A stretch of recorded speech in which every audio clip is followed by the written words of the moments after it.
Al-Quran itu mukjizat Islam yang kekal dan selalu diperkuat oleh kemajuan ilmu pengetahuan. Allah berfirman dalam Quran surah An-Nisa ayat 165. رسلا مبشرين ومنذرين لئلا يكون للناس على الله حجة بعد الرسل وكان الله عزيزا حكيما. Itu berarti Al-Quran diturunin buat jadi bukti kalau Allah itu gak pernah ngezalimin hamba-hambanya, temen nongki.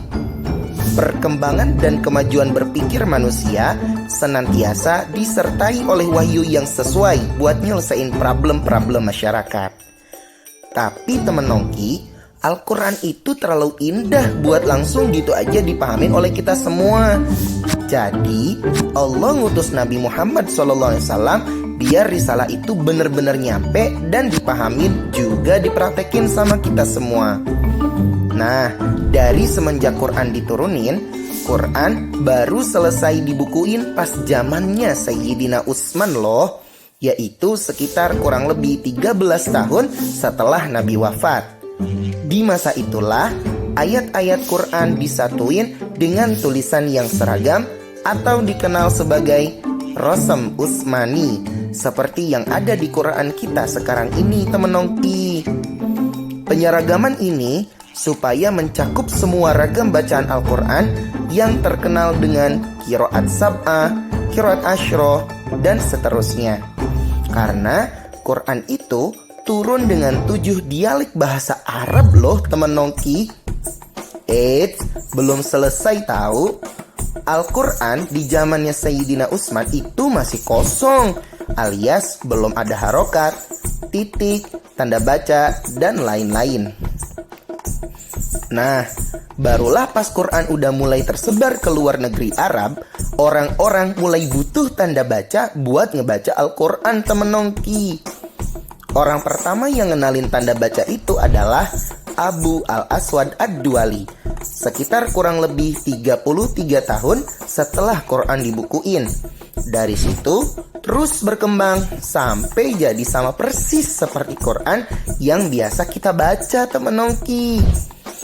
Semua itu merupakan sebagian dari upaya untuk melestarikan Al-Quran.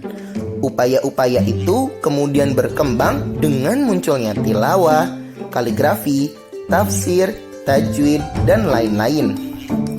Di Indonesia sendiri, syiar Quran terus dilakuin. Salah satunya melalui event MTQ yang udah ngelahirin juara-juara nasional bahkan internasional.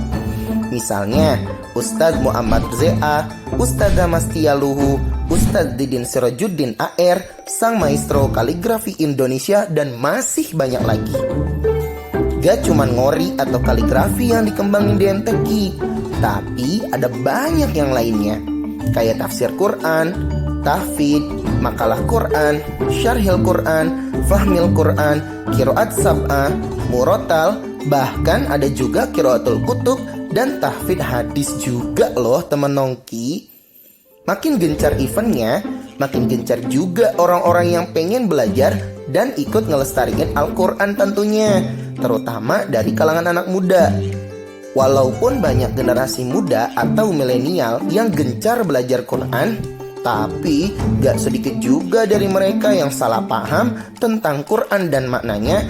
Bahkan gak sedikit yang belum bisa baca Quran. Nongki hadir buat ngajak teman-teman generasi muda atau siapapun deh buat nongkrong-nongkrong bareng sambil bahas, belajar, dan juga berkarya lewat Quran dengan cara yang super santuy biar Al-Quran terus eksis sampai kiamat. Amin. Jadi, apalagi yang dipikirin? Yuk follow IG dan subscribe YouTube Nongki buat terus nongkrong bareng Nongki. Nongkrong sambil belajar Quran. Yuk nongkrong di Nongki.